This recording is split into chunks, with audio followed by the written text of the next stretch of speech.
नाम सादिका है और मैं गुरुकुल की स्टूडेंट हूँ। और लास्ट टाइम जब गुरुकुल में 75 डेज़ का चैलेंज स्टार्ट हुआ था 12 आवर का, तो वो स्टार्टिंग में बहुत टिपिकल लग रहा था कि हम कैसे उस चैलेंज को पूरा कर पाएंगे। बहुत सारे डाउट्स थे माइंड में, बट एक चीज़ होती है कि जब तक हम खुद से इम्प्लीमेंट नहीं करते किसी भी चीज़ को, कोई भी आपको रास्ता बता सकता है, बट उसके सामने जो चैलेंज आने वाले वो हर किसी के लिए अलग अलग होते हैं। तो मेरे लिए भी बहुत सारी चीज़ें बहुत टिपिकल थी। मेरे लिए सबसे बड़ा टास्क था कि उस टाइम पे रमज़ान स्टार्ट हो गए थे और पूरे दिन बिना कुछ खाए पिए रहना और फिर अपना टास्क कंप्लीट करना, वो मेरे लिए सबसे बड़ा चैलेंज। और टाइम टू टाइम जैसे आगे टाइम बढ़ता गया तो और चैलेंज सामने आते गए। जैसे कि सर ने बोला था कि आप कंटिन्यू बैठ नहीं पाएंगे, आपके पैरों में दर्द स्टार्ट हो जाएगा।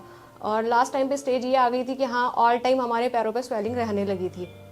लेकिन जब तक हमने उस चीज़ को फेस नहीं किया तो हम उसका मतलब कि रिज़ल्ट भी नहीं निकाल पाए। स्टार्टिंग में ये हुआ कि जब मेरे को पता चला कि रमज़ान स्टार्ट होने वाले हैं, मेरे को अपना टाइम भी मैनेज करना है, रोज़े भी रखने हैं और मेरे को अपना आउटपुट भी देना है। तो मेरे को लगा कि ठीक है, टाइम खाने में भी जा रहा था, तो इससे अच्छा ये है कि मैं पॉजिटिव सोचती हूँ कि हाँ, खाने का जो टाइम है वो मेरा बच जाएगा, मैं उसको यूटिलाइज़ कर लेती हूँ। सेकंड चीज़ कि जब हम कंटिन्यू बैठ रहे थे तो बीच बीच में हमारे मन में आता था कि स्किप कर देते हैं।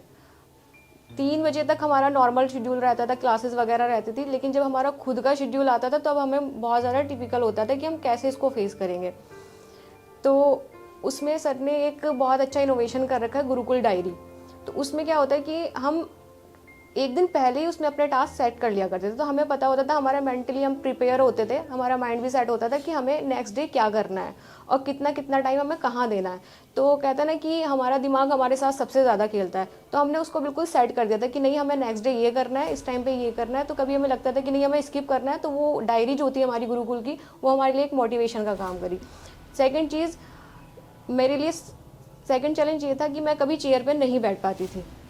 टास्क बहुत ज़्यादा बनाती थी, लेकिन उन्हें फुलफ़िल करने के लिए चेयर पे बैठना और कंसिस्टेंसी बहुत ज़्यादा ज़रूरी थी, वो नहीं हो पा रहा था। लेकिन 75 डेज चैलेंज में मेरे लिए जो सबसे ज़्यादा पॉजिटिव चीज़ रही, अब मेरे लिए बहुत इजी टास्क हो जाता है कि मुझे चेयर पे बैठना है और 12 आवर बैठना है, 14 आवर बैठना है, ये मेरे लिए बहुत इजी टास्क है। और ये सारी चीज़ें जो हुई हैं वो 70, क्योंकि हम किसी भी रूटीन को फॉलो करते हैं तो एक प्रोसेस से गुजरना पड़ता है।